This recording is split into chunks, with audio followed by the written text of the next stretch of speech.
強風で飛ばされたと思われる住宅の屋根が電線に引っかかっています。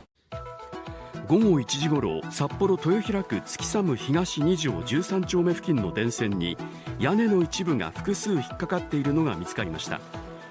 いずれも長さ数メートルで、現場では一時交通規制が敷かれ、回収作業が行われました。近くの住宅から屋根のトタン6枚が剥がれたとの通報があり、強風で吹き飛ばされたとみられています。今日の道内は低気圧の影響で風が強まり、札幌では午前11時半ごろに最大瞬間風速21.6メートルと今年一番の強風を観測していました。